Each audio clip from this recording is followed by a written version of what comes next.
कुछ मरहूम है, मैं अपनी आंखें पहाड़ों की तरफ उठाऊंगा, मेरी कुम्मत कहां से आएगी? मेरी कुम्मत खुदावंद से है जिसने आसमान और जमीन को बनाया। वो तेरे पाँव को फिसलने ना देगा। तेरा मुहाफिज उम्रे का नहीं।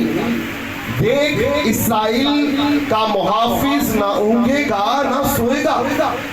खुदावंद तेरा मुहाफिज है। खुदावंद तेरे दाहिने हाथ पर तेरा साहिबान है। ना आफताब दिन को तुझे सर पहुंचाएगा, ना महताब रात को। खुदावंद हर बला से तुझको महफूज रखेगा। वो तेरी जान को महफूज रखेगा। खुदावंद तेरी आमगिरफ्त में अब से हमेशा तक तेरी हिफाजत करेगा। पाक कलाम का पढ़ा और सुना जाना हम सब के लिए बाइस से बरकत हो। आप सब जो ला तब्दील गैर मुबद्दल और ला महदूद खुदा है, वो बदलता नहीं बल्कि जिंदगियों को बदलने की ताकत और कुदरत रखता है। वो ला महदूद है। वो महदूद नहीं है कि किसी हद तक उसकी जो अनॉइंटिंग है, जो उसकी ताकत है, जो उसकी कुदरत है, वो काम में आती है, बल्कि वो हाजिर नाज़िर है, यहाँ पर भी मौजूद है और सात समुंदर पार भी इसी वक्त वो मौजूद है। हालेलुया। वो इंसान नहीं है जो वक्त के साथ बदल जाता, मौसम के साथ बदल जाता। वो मूडी नहीं है कि आज बड़ा अच्छा मूड है और बड़ा अच्छा बड़ी अच्छी बातें निकलेंगी जिसके मुंह से, और कुछ पल बाद उसका मूड खराब हो गया तो ठा बड़ी बड़ी बातें जो अजीबो गरीब है। वो एक हमेशा एक ही फ्लो में रहता है। वो प्यार करने वाला खुदा है। वो दर्द से भरा हुआ खुदा है। वो मोहब्बत से भरा हुआ खुदा है। वो शफ़क़त करने में गनी है। हालेलुया। वो कादिर मुतलिक खुदा है। हालेलुया। वो कादिर मुतलिक खुदा है। वो एल शराई है, वो अदोनाई है, वो एलोहीम खुदा है। हालेलुया। हालेलुया। तो आज जिस टॉपिक के ऊपर मैं बात करने को हूं वो है खुदा हमारा मुहाफिज है। खुदा अपने दिल पे हाथ रखे के जोरदार आवाज से, खुदा हमारा मुहाफिज है। जी, खुदा हमारा मुहाफिज है। अब ये कहना है खुदा मेरा मुहाफिज है। खुदा मेरा मुहाफिज है। अब ऐसे कहना है खुदा मेरा मुहाफिज है। जोर से, खुदा मेरा मुहाफिज है।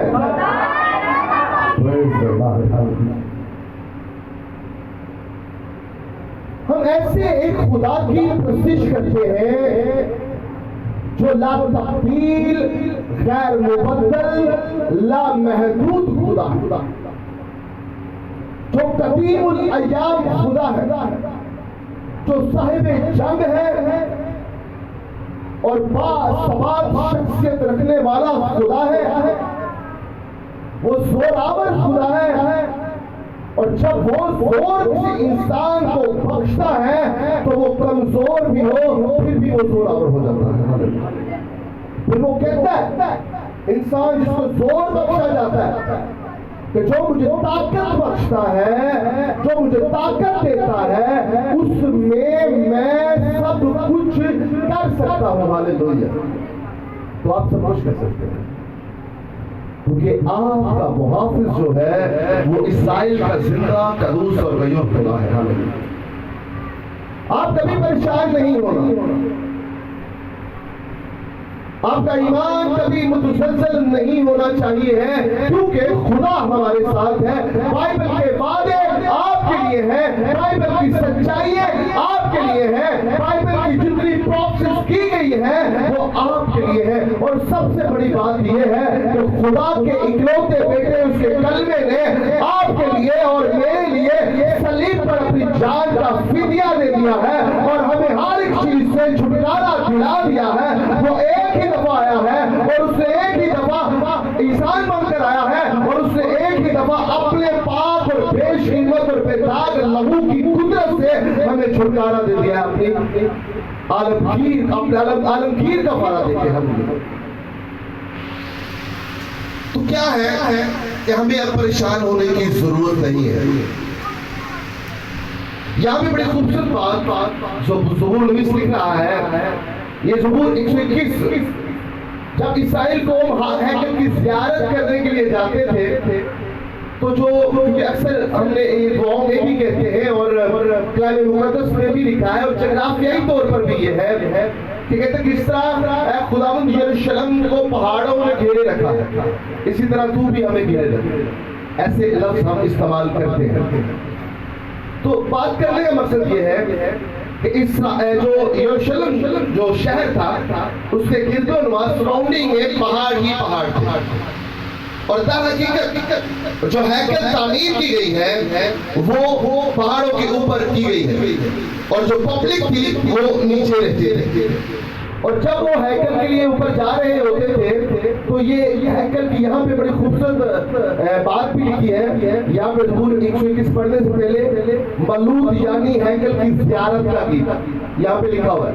तो ये हैकल की ज़ियारत जब करने जाते थे, जब सीढ़ियाँ चढ़ते थे तो ये ज़बूर 121 की जो है वो तलावत करते थे, इसको पढ़ते थे। हालेलुया।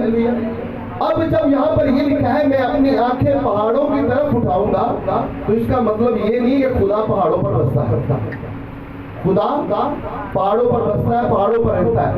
दर हकीकत क्या थी, हैकल जो थी वो ऊंचाई पर थी और जब कोई जमीन से देखेगा तो उसको ऊपर देखेगा तो उसको पहाड़ ही पहाड़ नजर आएंगे। बात को फॉलो करें, अगर किसी का पहाड़ के ऊपर घर है और इंसान नीचे है तो जब वो अपनी आंखें उठाएगा तो क्या होगा? हकीकत ये पहाड़ की तरफ बात नहीं कर रहा, ये तरह की आसमान की तरफ बात कर रहा है। और ये जो राइटर है ये कहने की बात कर रहा है कि पहाड़ के ऊपर हैकल है और हैकल में कौन रहता है? खुदा रहता है, क्योंकि हैकल में पाक तरीन मकाम था और वहां पर किसकी हज़ूरी थी? खुदा की हज़ूरी थी। किसकी हज़ूरी थी? खुदा की हज़ूरी थी। तो इस बात को दर हकीकत अंडरस्टैंड करना है, क्योंकि बहुत सारे नाकदीन जो होते हैं जब इसको पढ़ते हैं, जो किसी के अंडर रह के नहीं पढ़ते तो वो शायद ये इसकी ट्रांसलेशन करते हैं, इंटरप्रिटेशन, कि शायद जो मसीहियों का खुदा है वो पहाड़ों पर होता है। क्योंकि जो ईसाई कौम है वो क्या कह रही है जी? मैं अपनी आंखें पहाड़ों की तरफ, क्योंकि मेरी कुम्मत कहां से आएगी? मेरी कुम्मत खुदा से है। अब जो बात ये कह रहा है तो नजर तो यही आएगी कि शायद पहाड़ों पर खुदा रहता है और वहां से ही इनकी कुम्मत आती है। लेकिन दर हकीकत ये ऐसी बात नहीं है।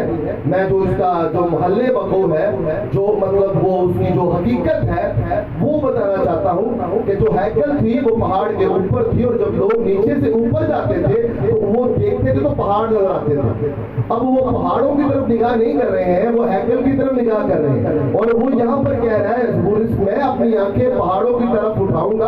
पहाड़ के ऊपर क्या था? हैकल थी। और हैकल में कौन था? खुदा की प्रेजेंस थी। हालेलुया, खुदा की हज़ूरी थी। हालेलुया, बोलिएगा हालेलुया। अब ये है आगे बड़ी खूबसूरत बात, मेरी कुम्मत कहां से आएगी? मेरी कुम्मत खुदावंद से है जिसने आसमान और जमीन को बनाया, वो तेरे पांव को फिसलने ना देगा। अब लफ्ज बड़ा गौर फिक्र है यहाँ पर, कुम्मत। जब इसका मैं लुगात में फर्क आसिफा महफूजुल लुगात में इसकी जो डेफिनेशन देखी मैंने, तो वहां पर बड़ा खूबसूरत ये लफ्ज जो उर्दू जुबान में राइज है, हकीकत ये फारसी जुबान का लफ्ज है। और हकीकत जो उर्दू जुबान है वो मुख्तलिफ जुबानों का मरकब है, एक लश्कर है जिसमें फारसी, हिंदी, अरबी, इब्रानी, इंग्लिश और मुख्तलिफ जुबानों को जो अल्फाज हैं, जो जुबानें जब मिली हैं तो एक जुबान मर्ज़ वजूद में आई है जिसको हम उर्दू जुबान कहते हैं, जिसको हम क्या कहते हैं, उर्दू जुबान कहते हैं। और उर्दू जुबान में एक लफ्ज इस्तेमाल हुआ है कुम्मक, जो हकीकत फारसी जुबान का लफ्ज है और जिसके लुग़वी मानी है हमायत करना। क्या लुग़वी मानी है जी? जोर से बोलिए। कुम्मक के क्या मानी है? हमायत करना, मदद करना।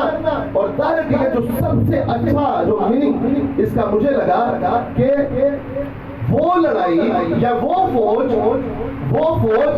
जो किसी जंग के लिए, लड़ाई के लिए भेजी जाए उसको कुम्मक कहते हैं। हमारा खुदा जो लश्करों का खुदा है, हमारा खुदा जिसको हम कहते हैं वो साहिब जंग है, जो रब्बुल अफ़वाज है, यानी कि वो फौजों का रब है, वो लश्करों का रब है और वही हजारों हजार में लौट के आता है। तो वही हमारी कुम्मक है जिस खुदा के बारे में हम यहाँ पर कह रहे हैं कि वो साहिब जंग है, साहिब करामात है, रब्बुल अफ़वाज है, लश्करों का रब है, कदीमुल अय्याम है और वही हमारा मुहाफिज है। और उसके बारे में ही ज़बूर नबी यहाँ पर कह रहा है, मेरी कुम्मक कहाँ से आएगी? मेरी कुम्मक खुदावंद से है जो जिसने आसमान और जमीन को बनाया है, वो तेरे पाँव को फिसलने नहीं देगा। ये वही रब है जिसके बारे में कहा गया है कि वो लश्करों का रब है। और जो कुम्मक है ये इसी की तरफ से आती है। और जो कुम्मक का मतलब है वो फौज जो किसी जंग में लड़ाई के लिए भेजी जाए। और जब खुदा हमारा जोरे बाजू है, खुदा हमारा साहिब जंग है और जब वो हमें अकेला देखता है, अगर हमारा ईमान खुदा पर है, हमारा तवक्कुल खुदा पर है, हमारा ईमान जिंदा खुदा के इकलौते बेटे खुदावंद यीशु मसीह पर है, तो ये मत समझिए कि आप जिंदगी के खबर में फंस जाएंगे। ये मत समझिए कि आप बीमारियों में हमेशा ही मुब्तला रहेंगे। ये मत समझिए कि आप कमजोर हैं, आप लागर हैं, आप कुछ भी नहीं कर सकते हैं। मैं आपको बताना चाहता हूँ कि जब आप कमजोर होंगे तो तब ही जोर आवर होंगे, क्योंकि उसकी कुदरत कमजोरियों में काबिल है। वो लश्करों का रब है, वो अहद का संदूक है और वही हजारों हजार में लौट के आता है। और जब वो अपनी कुम्मक भेजता है तो दर हकीकत अपनी फौजों को भेजता है। और जब आप कमजोर होते हैं तो खुदा की फौज, खुदा का जोर आपका जोर बन जाता है। और फिर आप कहेंगे कि खुदा जो मुझे ताकत बख्शता है उसमें मैं सब कुछ कर सकता हूँ।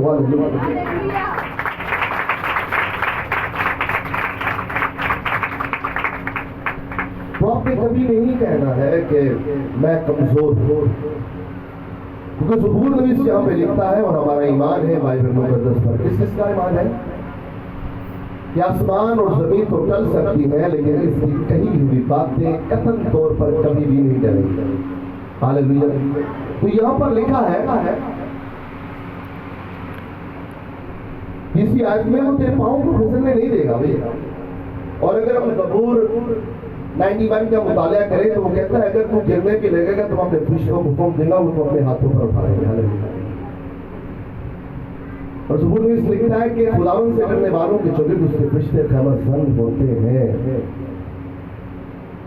कुछ भी नहीं होगा और वो ना होने देगा। ये मत समझिएगा कि मैं मरनी पिया या मरना पे तो खुदा क्यों नहीं आ रहा, खुदा होती होता है, खुदा देख रहा होता है कितनी देर तक काम चलता है, खुदा वहीं पे होता है। मैंने पिछले दिनों एक बात बताई कि जब एलीशा और जो जहाजी थे वो एक जगह पर थे और दुश्मन ने उनका मुहासरा कर लिया, उसको मारने के लिए फौजें आ गई और वो दरमियान में थे। और जो जहाजी था जिसकी रूहानी आंखें नहीं खुली थी वो कहता उस्ताद कोई काम कर होकर मर जावांगे, दुश्मन ने सानू घेर लिया। उस्ताद ने अखा वाला सी, उन्हें अखा खोलियां सी, अपने मन की आंखें खुली हुई थी, रूहानी आंखें। उसने कहा जहाजी क्या बातें कर रहा है, क्यों नजारों जैसी बातें कर रहा है, ये तुझे ये नजर आ रहा है लेकिन मुझे वो नजर आ रहा है जो मुझे नजर नहीं आ रहा, जो इससे जोरावर है। तो उसने दुआ की कि खुदा इसकी रूहानी आंखें खोल दे। तो उसने आंखें खोली तो क्या देखता है, जो फौजें दुश्मन की थी वो तो थी, लेकिन उसके बाद पीछे फरिश्तों की लातादाद फौजें। उसने कहा हाँ मेरा खुदा इतनी हमारी हिफाजत करता है। तो दर हकीकत हमारी रूहानी आंखें नहीं खुली होती है। खुदा आपको मर के बिस्तर से भी उठा लेगा और हम तो आपको सब कुछ वो अनायत कर देगा जो आप उन चीजों के मोहताज हैं। हाँ, बीमारी आती है और आएंगी भी, और बीमारियों से लोग भी मर जाते हैं, लेकिन ये खुदा की तरफ से नहीं होती है, हमारी अपनी कुछ लापरवाही होती है जिसमें मुब्तला होकर हम खुदा की मोहब्बत से जुदा हो जाते हैं और सारा ब्लेम हम खुदा पे कर देते हैं। ऐसा नहीं होता है। खुदा नहीं हलाकत चाहता, खुदा हमें मारना नहीं चाहता। खुदा ने हमें जिंदगी दी है, खुदा ने हमें जिंदगी दी है कि मर के भी ऐसे नहीं मरेंगे। हालेलुया। लेकिन इसका मतलब ये नहीं है कि जिस्म नहीं मरेगा, जिस्म तो खा के लौट जाएगा। ठीक है, स्पिरिचुअलिटी की बात कर रहा हूँ, बड़ी ऑथेंटिक बात कर रहा हूँ, आम बात को नहीं समझाएगी। ठीक है, हम बदन नहीं है, हम रूह है, इंसान रूह है। इसको ये बहुत गहरी बात मैं कह रहा हूँ। आप कहेंगे जी इंसान तो मिट्टी से बना है, वो बिल्कुल बजा फरमा है। इंसान मिट्टी आकर, इंसान रूह है, क्योंकि रूह नहीं मरती है। इंसान स्पिरिट है, वो बदन में एग्जिस्ट करता है और वो सोल रखता है। इंसान स्पिरिट है, वो सोल रखता है और बदन में क्या करता है, एग्जिस्ट करता है, यानी रहता है। और बदन मरता है, रूह जिंदा रहती है। इसलिए तो खुदा ने कहा कि उससे उनसे ना डरो जो बदन को हलाक करते हैं, उससे डरो जो रूह और बदन दोनों को मार देता है। जरा बात कोई थोड़ी की बात है, बात जरा गहरी है। आम फैमिली बात समझ आएगी, अभी भी नहीं आएगी, मुझे पता है।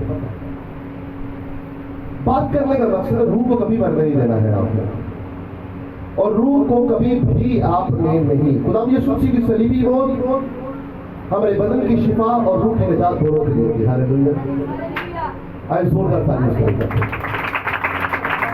खुदा यीशु मसीह का सलीब पर अपना पाक और बेशकीमत और बेदाग लहू बहाना हमारे बदन की शिफा और रूह की निजात दोनों के लिए। हमारी रूह खराब हो चुकी थी तब जब आदम और ईव ने गुनाह किया, और जिस्मानी तौर पर तो वो 230 साल जीता रहा, लेकिन रूहानी तौर पर उसी वक्त मर गया जब उसकी जिंदगी में सिर आया। हालेलुया। और वो खुदा से जुदा हो गया। और इसी रूह को जिंदा करने के लिए इब्ने आदम खोए को ढूंढी और निजात देने के लिए आया था। और जब उसने खोए को ढूंढ लिया और निजात दी, तो उसने उसके पाक और बेशकीमत और बेदाग लहू की कुदरत ने क्या किया कि हमारे बदन की शिफा, रूह को निजात दोनों को दे दी। हालेलुया। लेकिन आज भी हम जब गुनाह करते हैं तो इनफरादी तौर पर करते हैं, लेकिन खुदावंद ने आलमगीर कफारा दे दिया है। जो बच्चा अभी पैदा भी नहीं हुआ उसको भी कफारा यीशु ने दे दिया हुआ है। हालेलुया। हालेलुया। तो जिस खुदा की आप प्रस्तुत करते हैं जी बाजू जागेगा खुदा के उधर उसी पर उनकी सुनेगा, नो ऐसा नहीं है। तेरा मुहाफिज ऊँगने का नहीं है, ऊँगने ऐसा सोना नहीं था। ऐसे ना तू गल करे पाजी दा वो अच्छा मैं जाग रहा, वो ऊँगना था, अता सुल्तान में जाग रहा। तो तेरा मुहाफिज जो है, जो तेरी प्रोटेक्शन करने वाला है, जो तेरी हिफाजत करने वाला है, जो तेरा कस्टोडियन है, वो कभी ऊँगेगा नहीं। देख इस्राइल का मुहाफिज ना ऊँगेगा ना सोएगा।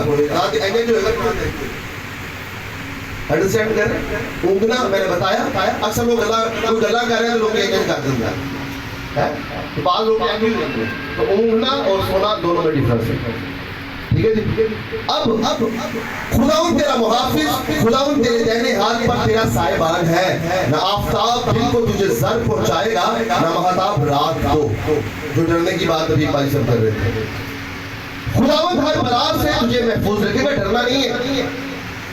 जब इस्राइल को बहरे कुलसम से और यरदन को पार करके यरू की तरफ जा रहे थे, और यरू के जो लोग थे बहुत जोरावर ताकतवर थे, और उन्होंने 12 लोगों को भेजा कि जाके चेक करो वहां पर जब दुश्मन से लड़ना है तो कैसे लोग हैं। तो 10 लोगों ने आके गलत रिपोर्ट दी और 2 लोगों ने आके अच्छी रिपोर्ट दी। अब जो 10 लोगों ने रिपोर्ट दी वो कहते बड़े बड़े ताकतवर लोग हैं, इसमें मर जाएंगे, इसमें टिड्डियां तरह। और बात यह है कि उनको इब्लीस ने डरा दिया। और लेकिन दरअसल वहां पर जो राइटर ये लिख रहा है और जो अंडरस्टैंडिंग उसकी है वो कहना ये चाहता है कि जो यरू के लोग थे वो इसराइल से डर रहे थे, इसराइल कौम से डर रहे थे, और जो इसराइल कौम है वो यरू के लोगों से डर रहे थे। इसका आम और फहम में रूहानियत में ये मतलब है कि जो इब्लीस है खुदा के लोगों से डरता है, लेकिन दर हकीकत बावजूद खुदा के लोग इब्लीस से डर रहे होते हैं। क्योंकि इब्लीस को पता वो हारा हुआ है, लेकिन हीट है। मुझे एक बात पेट से याद आ गई, किसी के लिए हम दुआ भी कर रहे थे। जो बात ये है कि प्लीज मनेगा नहीं, मतलब वो इस तरह ठीक है, पता है कि मैं हारे है, लेकिन वो नहीं मानेगा, वो नहीं मानेगा। इसलिए हमारे अंदर भी कुछ इस तरह की तस्वीरें होती है, सिर्फ नहीं मानना, असि नहीं मानना। अब यरू के जो लोग थे वो डर रहे थे कि पहले कुलसम को पार कर लिया इन्होंने, एड्डा बड़ा समुंदर और खुदा ने दो हिस्से कर दिता है, जर्दन का दरिया इन्होंने पार कर लिया, इतना कुछ इन्होंने कर लिया है कि वो सानू भी फना कर देंगे। लेकिन क्या है कि यरू के लोग इसराइल कौम से डर रहे थे और इसराइल कौम से डर रहे थे।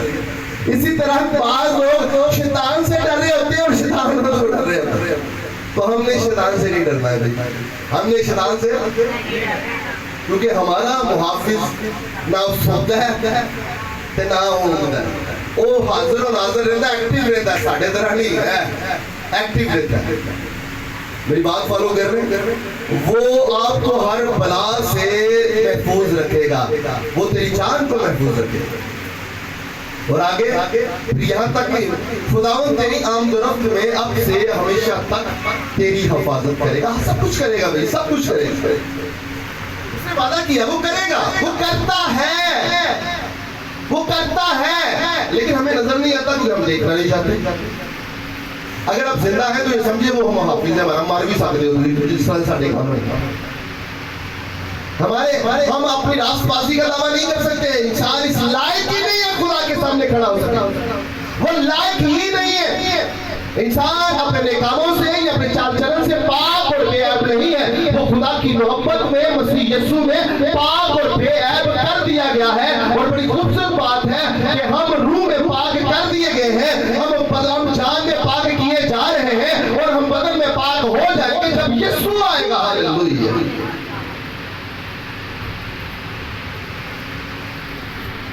इस बात को समझना है, इस सारी चीजों के बावजूद खुदा का फजल है कि हम उसके सामने खड़े हो सकते हैं। लेकिन अगर हम 2000 साल पहले देखें तो कहीं तक खुदा के घर में सिर्फ एक दफा जाता था और वो भी चंगा हो गए तो जिंदा वापस आता थी, वरना सीना खिंचना पैदा था। क्या कहते हैं भाई साहब? लेकिन हमारे पास इतना शर्फ है कि उसका फजल है कि वो हमने अपने घर में बुला लेता और हम उसके घर में रहकर उसके घर में नहीं होते। और मैं बड़ी खूबसूरत बात करती, मैं कहूँगा इसको जलाता हूँ मैं, कि दुआ के वक्त दुआ की, दुआ के वक्त, ये इसका स्लोगन है, इसको समझाऊंगा, यही कहना है। सभी कहेंगे दुआ के वक्त दुआ की, बोलते हैं जी, 1 2 स्टार्ट। दुआ के वक्त दुआ की जगह पर जी बोला जरूर, क्योंकि खुदा आ जाता है, हम नहीं आते हैं, इसलिए हमें खुदा को वेट नहीं करवाना है। एक शख्स, लास्ट बात करके खत्म करूंगा। एक शख्स था, दुनियावी बात कर रहा हूँ, ऑफिस में था मैं, वो गैर मजहब का शख्स था और गुफ्तगू हो रही थी वहां पर, और वो कह रहा था कि साजिद, जब मैं दुआ करता हूँ और मेरी मर्जी होती है और मेरी ख्वाहिश होती है कि ये पूरी हो जाए, कोई दुआ करते हैं कि सोचता था ना पूरी हो, कैसा होता है? कैसी दुआ करिए तो कहिए कि ना पूरी हो गई।